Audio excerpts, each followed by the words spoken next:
আসসালামু আলাইকুম। আজকে আমাদের এলাকার সবাই কাছে আমার একটা প্রশ্ন, যে এই প্রশ্নটার উত্তর দেখি তারা এক একজনের কাছে মানে সেম প্রশ্ন থাকবে, দেখি তারা কি বলে। তাহলে এক একজনের কাছে প্রশ্ন। আমার বরাতের কাছে প্রথম প্রশ্ন, বিষ কি?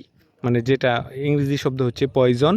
পয়জন মানে বিষ, যেটা খাইলে মানুষ মারা যায়। এটার উত্তরটা সে কি দেয়, এটা আমি দেখি। বিষ হচ্ছে একটি রাসায়নিক পদার্থ আচ্ছা, যা এদিকে তাকে। যা মানুষ পান করলে মানুষের মৃত্যু হতে পারে। কিন্তু বিষ হচ্ছে বিষ প্রাকৃতিক উৎস থেকে আসতে পারে।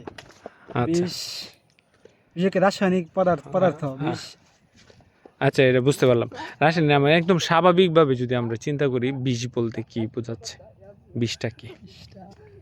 মানে তোর নিজের অপিনিয়নটা কি, যে বিষ হচ্ছে এটাই বিষ? আমার চিন্তাতে এটাই বিষ।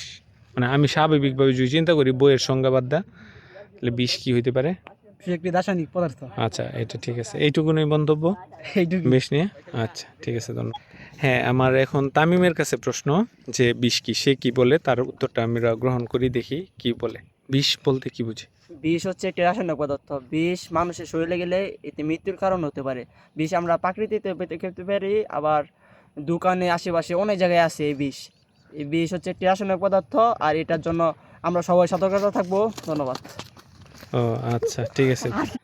আচ্ছা, সবার কাছে আমার জিজ্ঞাসা ছিল বিষ কি, মানে পয়জন কি। তো বিষ কি, সবার জিজ্ঞাসার উত্তরটা আমি আসলে দেই। এই পৃথিবীতে যা কিছু আছে সব কিছুই, যেগুলা মাত্রা অতিরিক্ত, প্রয়োজনের বেশি, সেটাই বিষ। যেমন অতিরিক্ত কথা, অতিরিক্ত ঘুম, অতিরিক্ত খাওয়া, অতিরিক্ত আলোচনা করা, অতিরিক্ত খেলাধুলা করা, ও ইভেন অতিরিক্ত পড়াশোনা করাটাও এটা দেহের জন্য বা শরীরের জন্য বিষ।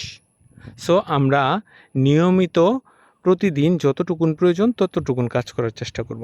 তো বিষ বলতে শুধুমাত্র একটা পয়জন বা একটা পদার্থকেই বোঝায় না। বিষ হচ্ছে আমাদের শরীরের পক্ষে অতিরিক্ত সব কিছুই হচ্ছে বিষ। তা আমরা কি উত্তর পাইছি সবাই? আচ্ছা, ধন্যবাদ সবাই।